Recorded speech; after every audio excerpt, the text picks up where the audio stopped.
हरे कृष्णा, जय श्री हरि, ओम नमः शिवाय। प्रिय भक्तजनों, आज बृहस्पतिवार के शुभ दिन पर आप सुनने जा रहे हैं बृहस्पति देव की अत्यंत दुर्लभ और चमत्कारी कथा। कहते हैं कि जो भी श्रद्धा से यह कथा सुनता है उसकी हर मनोकामना बृहस्पति देव की कृपा से अवश्य पूर्ण होती है। तो आइए बड़े प्रेम, भक्ति और प्रसन्न मन से इस पावन कथा को सुनना आरंभ करते हैं। भारतवर्ष में एक समय एक प्रतापी और दानी राजा राज्य करता था। राजा रोज गरीबों की सहायता करता, ब्राह्मणों को दान देता और धर्म के मार्ग पर चलता था। परंतु उसकी पत्नी को यह सब अच्छा नहीं लगता था। वह न गरीबों को दान देती थी, न भगवान का पूजन करती और राजा को भी दान देने से रोकती रहती थी। एक दिन राजा शिकार खेलने वन में गए हुए थे। रानी महल में अकेली थी। उसी समय बृहस्पति देव साधु के वेश में राजा के महल में भिक्षा मांगने पहुंचे। उन्होंने विनम्रता से कहा, देवी भिक्षाम देहि। पर रानी ने भिक्षा देने से स्पष्ट इनकार कर दिया और बोली, हे साधु महाराज, मैं तो दान पुण्य से तंग आ गई हूँ। मेरा पति सारा धन लुटाता रहता है। मेरी इच्छा है कि हमारा धन ही नष्ट हो जाए, फिर न रहेगा बांस, न बजेगी बांसुरी। साधु रूप में खड़े बृहस्पति देव यह सुनकर आश्चर्य में पड़ गए। उन्होंने शांत स्वर में कहा, देवी तुम तो बड़ी विचित्र बात करती हो। धन और संतान तो हर कोई चाहता है। पापी के घर भी पुत्र और लक्ष्मी होनी चाहिए। यदि तुम्हारे पास अधिक धन है तो भूखों को भोजन दो, प्यासों के लिए प्याऊ बनवाओ, मुसाफिरों के लिए धर्मशालाएं खुलवाओ और जो निर्धन है, अपनी कन्याओं का विवाह नहीं कर सकते, उनका विवाह करा दो। इन पुण्य कार्यों से तुम्हारा यश लोक परलोक में फैलेगा। परंतु रानी के हृदय पर इस उपदेश का जरा भी प्रभाव नहीं पड़ा। वह रूखे स्वर में बोली, महाराज आप मुझे कुछ मत समझाइए। मैं ऐसा धन नहीं चाहती जिससे हर जगह बांटती फिरूं। साधु ने धीरे से कहा, यदि तुम्हारी यही इच्छा है तो तथास्तु। तुम ऐसा करना, बृहस्पतिवार को घर लीपना, पीली मिट्टी से सिर धोकर स्नान करना और भट्टी चढ़ाकर कपड़े धोना। ऐसा करने से तुम्हारा सारा धन नष्ट हो जाएगा। इतना कहकर बृहस्पति देव वहां से अदृश्य हो गए। रानी ने साधु द्वारा बताई गई कई बातों को जैसा का तैसा पूरा करना शुरू कर दिया और केवल 3 बृहस्पतिवार बीते ही थे कि उसकी संपूर्ण धन संपत्ति नष्ट हो गई। राजा का परिवार भोजन के लिए भी तरसने लगा। महल की रौनक समाप्त हो गई। जहां कभी सोने की थालियां चमकती थी, वहां अब खाली बर्तन पड़े रहते थे। एक दिन राजा ने रानी से दुख स्वर में कहा, हे रानी तुम यही रहो, मैं किसी दूसरे देश को जाऊंगा, क्योंकि यहाँ पर सभी लोग मुझे जानते हैं, इसलिए मैं कोई छोटा काम नहीं कर सकता। राजा के मन में अपार पीड़ा थी। एक समय का प्रतापी राजा अब 2 वक्त की रोटी के लिए चिंतित था। वह रानी से कह रहा था, मैं यहाँ रहकर कोई छोटा कार्य करूंगा तो लोग मुझे पहचान लेंगे, उनके सामने मैं अपमानित हो जाऊंगा। इसलिए मैं परदेश जाकर कुछ कार्य करूंगा और फिर जब धन आएगा तब हम अपना घर परिवार फिर से संभाल लेंगे। राजा परदेश जाने की तैयारी करने लगा। घर में भारी वातावरण, दुख और पश्चाताप व्याप्त था। ऐसा कहकर राजा परदेश चला गया। वहां वह जंगल से लकड़ी काटकर लाता और शहर में बेचता था। इसी तरह वह अपना जीवन व्यतीत करने लगा। इधर राजा के परदेश जाते ही रानी और दासी दुखी रहने लगे। एक बार ऐसा समय आया कि रानी और दासी को लगातार 7 दिनों तक बिना भोजन के रहना पड़ा। तब रानी ने अपनी दासी से कहा, हे दासी, पास ही के नगर में मेरी बहन रहती है, वह बड़ी धनवान है, तो उसके पास जा कुछ लेकर आ ताकि थोड़ा बहुत गुजारा बसर हो सके। दासी रानी की बहन के पास गई। उस दिन गुरुवार का दिन था और रानी की बहन उस समय बृहस्पतिवार व्रत की कथा सुन रही थी। दासी ने जाकर अपनी रानी का संदेश सुनाया, लेकिन रानी की बहन ने कोई उत्तर नहीं दिया। दासी को जब कोई जवाब नहीं मिला तो वह बहुत दुखी और क्रोधित दोनों हुई। वह वापस लौटकर रानी को सारी बात बताई। यह सुनकर रानी अपने भाग्य को कोसने लगी। उधर रानी की बहन के मन में विचार आया, मेरी बहन की दासी आई थी पर मैं उससे नहीं बोली। कथा के कारण मैंने जवाब नहीं दिया होगा, इससे वह दुखी जरूर हुई होगी।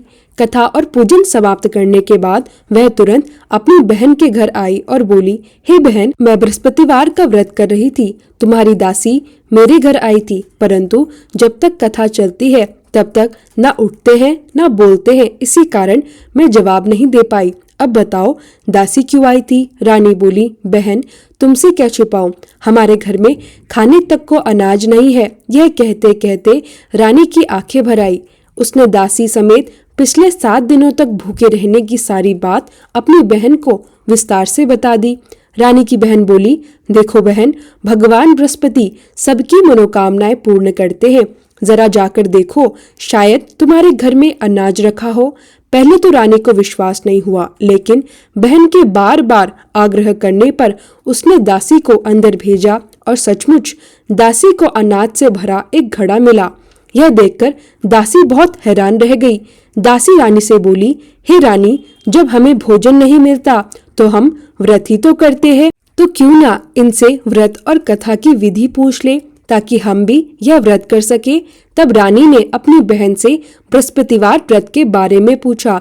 रानी की बहन ने बताया, बृहस्पतिवार के व्रत में चने की दाल और मुनक्का से विष्णु भगवान का केली की जड़ में पूजन किया जाता है और दीपक जलाया जाता है। व्रत की कथा सुनते हैं और केवल पीला भोजन ही करते हैं। इससे बृहस्पति देव बहुत प्रसन्न होते हैं। व्रत और पूजन की विधि बताकर रानी की बहन अपने घर लौट गई। 7 दिन बाद गुरुवार आया। रानी और दासी उन दोनों ने व्रत रखा। वह घुड़साल में गई और वहां से चना और गुड़ लेकर आई। फिर उन्होंने केले की जड़ तथा विष्णु भगवान का विधि विधान से पूजन किया। लेकिन अब समस्या यह थी कि पीला भोजन कहाँ से आए। इस बात को लेकर दोनों बहुत दुखी हुई, क्योंकि उन्होंने व्रत रखा था, इसलिए बृहस्पति देव उन पर प्रसन्न थे। इसी कारण वे एक साधारण व्यक्ति का रूप धारण करके आए और 2 थालों में सुंदर पीला भोजन दासी को दे गए। भोजन पाकर दासी बहुत प्रसन्न हुई। फिर वह रानी के साथ बैठकर भोजन ग्रहण करने लगी। इसके बाद वह दोनों हर गुरुवार व्रत और पूजन करने लगी। धीरे धीरे बृहस्पति भगवान की कृपा से उनके पास फिर से धन संपत्ति लौट आई। लेकिन कुछ समय बाद रानी फिर से पहले की तरह आलस्य करने लगी। तब दासी बोली, देखो रानी, तुम पहले भी ऐसे ही आलस्य करती थी। तुम्हें धन संभालने में कष्ट होता था, इसी कारण तुम्हारा सब धन नष्ट हो गया था। और जब भगवान बृहस्पति की कृपा से हमारे पास फिर से धन आया है, तो तुम्हें फिर से आलस्य होने लगा है। दासी ने रानी को समझाते हुए कहा, बड़ी मुसीबतों के बाद हमें यह धन मिला है, इसलिए हमें दान पुण्य करना चाहिए, भूखे मनुष्य को भोजन कराना चाहिए और इस धन को शुभ कार्यों में खर्च करना चाहिए, जिससे तुम्हारे कुल का यश बढ़ेगा, स्वर्ग की प्राप्ति होगी और तुम्हारे पितर प्रसन्न होंगे। दासी की बात मानकर रानी अपना धन शुभ कार्यों में खर्च करने लगी। उसने दान पुण्य करना शुरू कर दिया, जरूरतमंदों को भोजन कराना शुरू कर दिया और अपने धन को अच्छे व पुण्य के कार्यों में लगाने लगी। ऐसा करते करते पूरे नगर में उसका यश फैलने लगा। उधर एक दिन राजा दुखी होकर जंगल में एक पेड़ के नीचे आसन जमाकर बैठ गया। वह अपनी दशा को याद करके व्याकुल होने लगा। बृहस्पतिवार का दिन था। एकाएक उसने देखा कि निर्जन वन में एक साधु प्रकट हुए। वह साधु वेश में स्वयं बृहस्पति देवता थे। लकड़हारे के सामने आकर बोले, हे लकड़हारे, इस सुनसान जंगल में तू इतना चिंता मग्न क्यों बैठा है? लकड़हारे ने दोनों हाथ जोड़कर प्रणाम किया और उत्तर दिया, महात्मा जी, आप सब कुछ जानते हैं, मैं क्या हूँ, कौन हूँ। यह कहकर वह रोने लगा और साधु को अपनी आत्मकथा सुनाई। महात्मा जी ने कहा, तुम्हारी स्त्री ने बृहस्पतिवार के दिन बृहस्पति भगवान का निरादर किया था, जिसके कारण रुष्ट होकर उन्होंने तुम्हारी यह दशा कर दी। अब तुम चिंता छोड़ दो और मेरे कहने पर चलो, तो तुम्हारे सब कष्ट दूर हो जाएंगे और भगवान पहले से भी अधिक धन संपत्ति तुम्हें देंगे। उन्होंने आगे कहा, तुम बृहस्पति के दिन कथा किया करो, 2 पैसे के चने मुनक्का लाकर उसका प्रसाद बनाओ और शुद्ध जल में शक्कर मिलाकर लोटे में अमृत तैयार करो।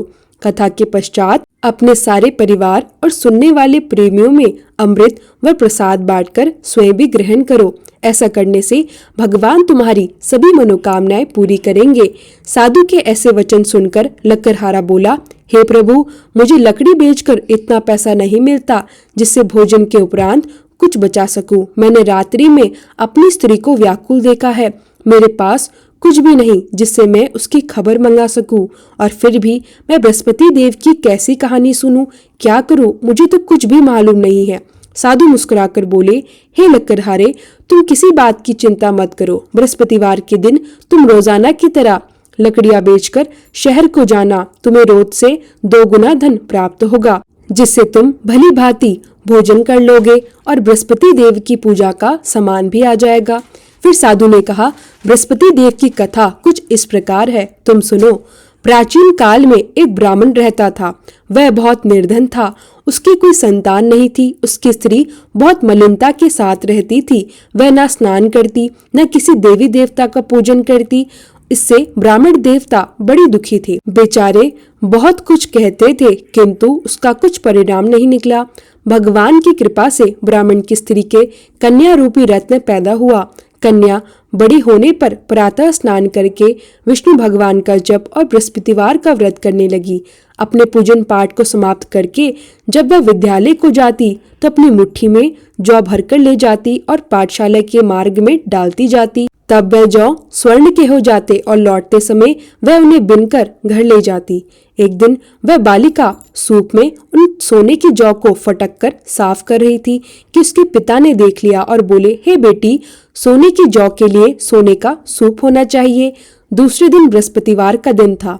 उस कन्या ने व्रत रखा और बृहस्पति देव से प्रार्थना करके कहा, मैंने आपकी पूजा सच्चे मन से की है, तो मेरे लिए सोने का सूप दे दो। बृहस्पति देव ने उसकी प्रार्थना स्वीकार कर ली। रोजाना की तरह वह कन्या जौ फैलाती हुई जाने लगी। जब लौटकर जौ बिन रही थी तो बृहस्पति देव की कृपा से उसे सोने का सूप मिला। उसे वह घर ले आई और उसी में जौ साफ करने लगी, परंतु उसकी माँ का ढंग वही रहा। एक दिन की बात है कि वह कन्या सोने के सूप में जौ साफ कर रही थी। उसी समय उस शहर का राजपुत्र वहां से होकर निकला। उस कन्या के रूप और उसके कार्य को देखकर वह मोहित हो गया और अपने घर जाकर भोजन और जल त्याग कर उदास होकर लेट गया। राजा को इस बात का पता लगा तो वह अपने प्रधानमंत्री के साथ उसके पास गए और बोले, हे बेटा, तुम्हें किस बात का कष्ट है? किसी ने तुम्हारा अपमान किया है अथवा और कोई कारण है? सो कहो, मैं वही कार्य करूंगा जिससे तुम्हें प्रसन्नता हो। राजकुमार ने अपने पिता की बात सुनी और बोला, मुझे आपकी कृपा से किसी बात का दुख नहीं है। किसी ने मेरा अपमान नहीं किया, परंतु मैं उस लड़की से विवाह करना चाहता हूँ जो सोने के सूप में जौ साफ कर रही थी। यह सुनकर राजा आश्चर्य में पड़ गया और बोला, हे बेटा, इस तरह की कन्या का पता तुम ही लगाओ, मैं उसके साथ तेरा विवाह अवश्य कराऊंगा। राजकुमार ने उस लड़की के घर का पता बताया। फिर मंत्री उस लड़की के घर गए और ब्राह्मण देवता को सभी हाल कह सुनाया। ब्राह्मण देवता राजकुमार के साथ अपनी कन्या का विवाह करने के लिए तैयार हो गए। विधि विधान के अनुसार ब्राह्मण की कन्या का विवाह राजकुमार के साथ हो गया। कन्या के घर से जाते ही पहले की भांति उस ब्राह्मण देवता के घर में गरीबी का निवास हो गया। अब भोजन के लिए भी अन्न बड़ी मुश्किल से मिलता था। एक दिन दुखी होकर ब्राह्मण देवता अपनी पुत्री के पास गए। बेटी ने पिता की दुखी अवस्था को देखा और अपनी माँ का हाल पूछा। तब ब्राह्मण ने सभी हाल कह सुनाया। कन्या ने बहुत सा धन देकर अपने पिता को विदा कर दिया। इस तरह ब्राह्मण का कुछ समय सुखपूर्वक व्यतीत हुआ। कुछ दिन के बाद फिर वही हाल हो गया। ब्राह्मण फिर अपनी कन्या के यहाँ गया और सारा हाल कहा तो लड़की बोली, हे पिताजी, आप माताजी को यहाँ ले आओ, मैं उन्हें वह विधि बताऊंगी जिससे उनकी गरीबी दूर हो जाएगी। वह ब्राह्मण देवता अपनी स्त्री को साथ लेकर पहुँचे। तब कन्या अपनी माँ को समझाने लगी, हे माँ, तुम प्रातःकाल पहले स्नान आदि करके विष्णु भगवान का पूजन करो तो सब दरिद्रता गरीबी दूर हो जाएगी। परंतु उसकी माँ ने एक भी बात नहीं मानी। वह प्रातःकाल उठकर अपनी पुत्री के बच्चों की जूठन खा लिया करती थी। इससे पुत्री को बहुत गुस्सा आया। उसने एक रात को एक कोठरी से सारा सामान निकाल दिया और अपनी माँ को उसमें बंद कर दिया। प्रातः जब उसे निकाला तो स्नान आदि कराकर पूजा पाठ करवाया तो उसकी माँ को बुद्धि आई। इसके बाद वह नियम से पूजा पाठ करने लगी और प्रत्येक बृहस्पतिवार को व्रत रखने लगी। इस व्रत के प्रभाव से उसके माता और पिता बहुत ही धनवान और पुत्रवान हो गए और बृहस्पति देवता के प्रभाव से इस लोक में सुख पाकर अंत में स्वर्ग को प्राप्त हुए। इस तरह कहानी कहकर साधु देवता वहां से अंतर्ध्यान हो गए। लकड़हारा साधु के कहे अनुसार बृहस्पतिवार के दिन लकड़ियां लेकर शहर गया।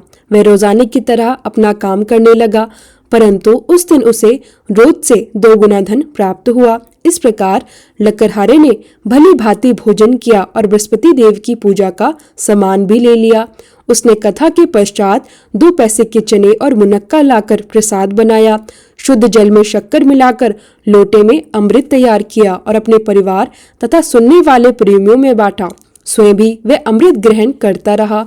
इस पूजा और कथा के प्रभाव से लकड़हारे की सभी मनोकामनाएं पूरी हुई। उसके जीवन से सभी कष्ट दूर हुए और वह पहले से भी अधिक संपन्न और सुखी हो गया। परंतु जब दोबारा गुरुवार का दिन आया तो बृहस्पतिवार का व्रत करना वो भूल गया। इस कारण बृहस्पति भगवान नाराज हो गए। उस दिन उस नगर के राजा ने विशाल यज्ञ का आयोजन किया था और शहर में यह घोषणा करवा दी कि कोई भी मनुष्य अपने घर में भोजन न बनाए, न आग जलाए। समस्त जनता मेरे यहाँ भोजन करने आए। इस आज्ञा को जो नहीं मानेगा उसे फांसी की सजा दी जाएगी। इस तरह की घोषणा संपूर्ण नगर में करवा दी गई। राजा की आज्ञा के अनुसार शहर के सभी लोग भोजन करने आए, लेकिन लकड़हारा कुछ देर से पहुंचा, इसलिए राजा उसको अपने साथ अपने घर लेकर गए और ले जाकर भोजन करा रहे थे तो रानी की दृष्टि उस खूंटी पर पड़ी जिस पर उसका हार लटका हुआ था। वह वहां दिखाई ही नहीं दिया। रानी ने निश्चय किया कि अवश्य ही मेरा हार इस मनुष्य ने चुरा लिया है। उसी समय सिपाहियों को बुलाकर उसको कारागार में डलवा दिया गया। जब लकड़हारा कारागार में पड़ गया, वह बहुत दुखी होकर सोचने लगा, न जाने कौन से पूर्व जन्म के कर्म से मुझे यह दुख प्राप्त हुआ है, और उसी साधु को याद करने लगा जो उसे जंगल में मिले थे। उसी समय तत्काल बृहस्पति देव साधु के रूप में प्रकट हो गए और उसकी दशा को देखकर कहने लगे, अरे मूर्ख, तूने बृहस्पति देव की कथा नहीं करी, इस कारण तुझे यह दुख प्राप्त हुआ है। अब चिंता मत कर, बृहस्पतिवार के दिन कारागार के दरवाजे पर 4 पैसे पड़े मिलेंगे, उनसे तू बृहस्पति देव की पूजा करना, तेरे सभी कष्ट दूर हो जाएंगे। बृहस्पतिवार के दिन उसे 4 पैसे मिले। लकड़हारा ने कथा कही। उसी रात्रि को बृहस्पति देव ने उस नगर के राजा को स्वप्न में कहा, हे राजा, तुमने जिस आदमी को कारागार में बंद कर दिया है वह निर्दोष है, वह राजा है, उसे छोड़ देना। रानी का हार उसी खूंटी पर लटका है। अगर तू ऐसा नहीं करेगा तो मैं तेरा सारा राज्य पाट नष्ट कर दूंगा। इस तरह रात्रि के स्वप्न को देखकर राजा प्रातःकाल उठा और खूंटी पर हार देखकर लकड़हारे को बुलाकर क्षमा मांगी। राजा ने लकड़हारे को योग्य सुंदर वस्त्र आभूषण देकर सम्मान पूर्वक विदा किया। बृहस्पति देव की आज्ञा के अनुसार लकड़हारा अपने नगर को चल दिया। राजा जब अपने नगर के निकट पहुंचा तो उसे बड़ा आश्चर्य हुआ।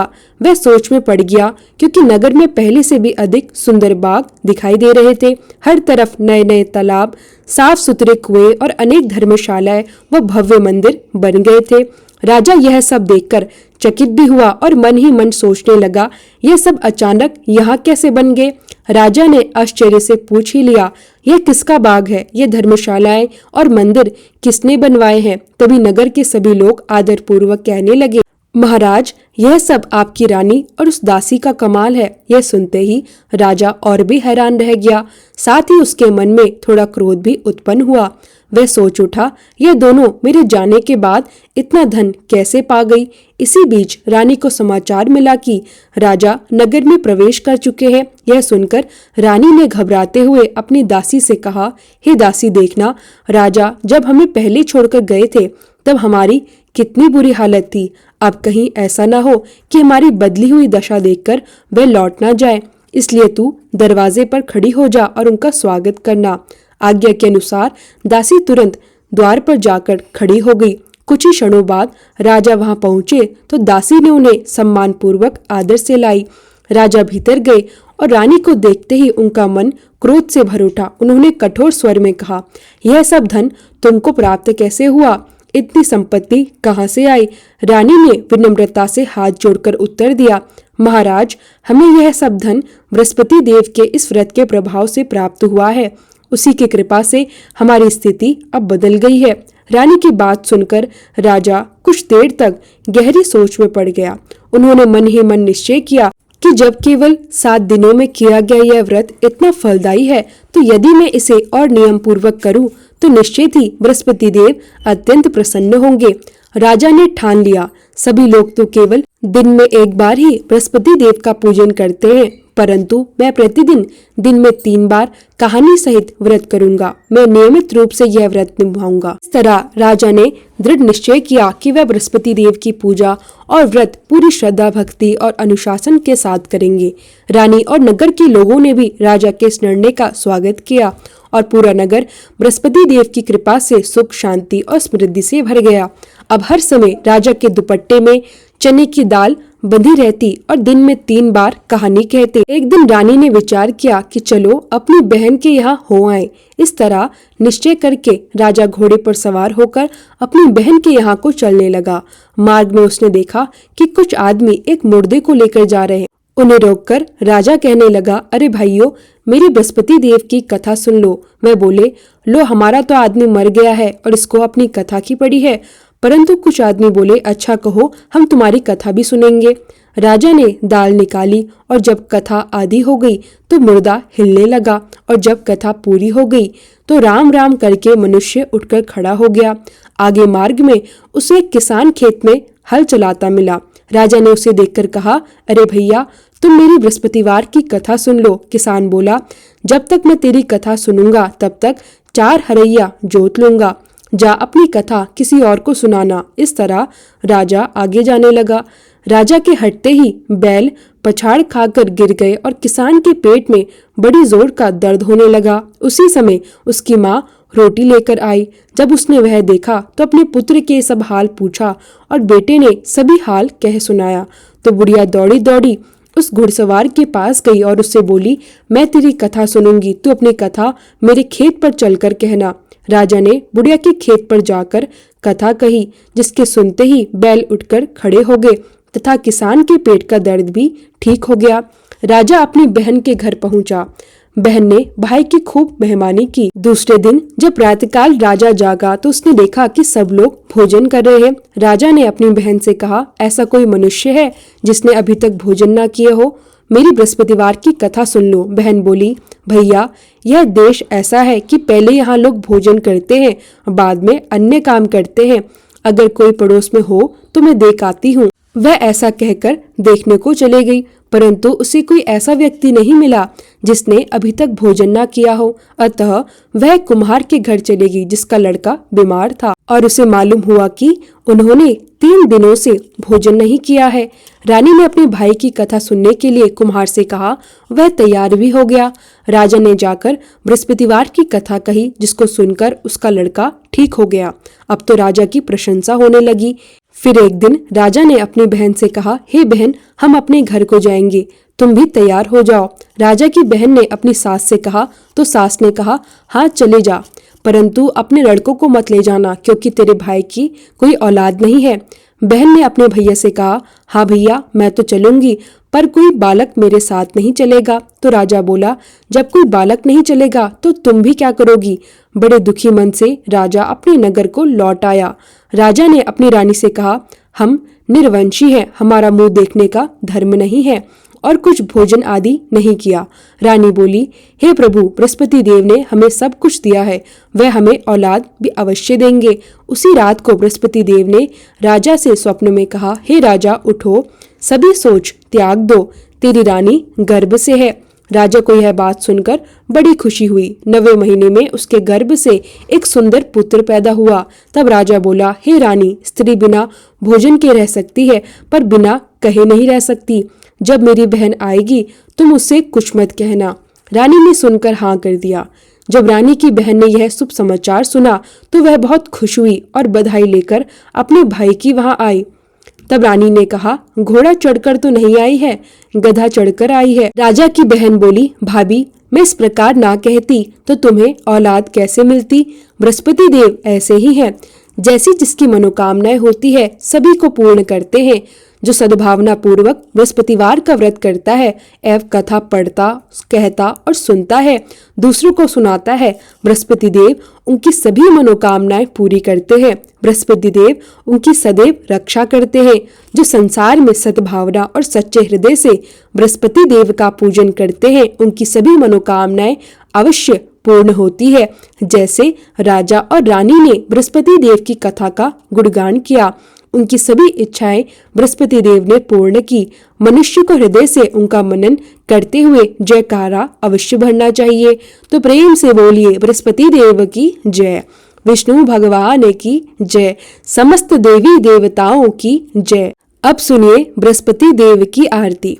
ओम जय बृहस्पति देवा, स्वामी जय बृहस्पति देवा, छिन छिन भोग लगाऊं कदली फल मेवा।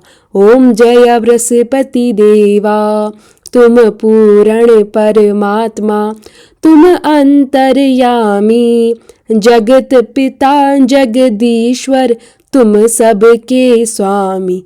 ओम जय बृहस्पति देवा, चरणामृत निज निर्मल, सब पातक हरिता, सकल मनोरथ दायक, कृपा करो भरिता।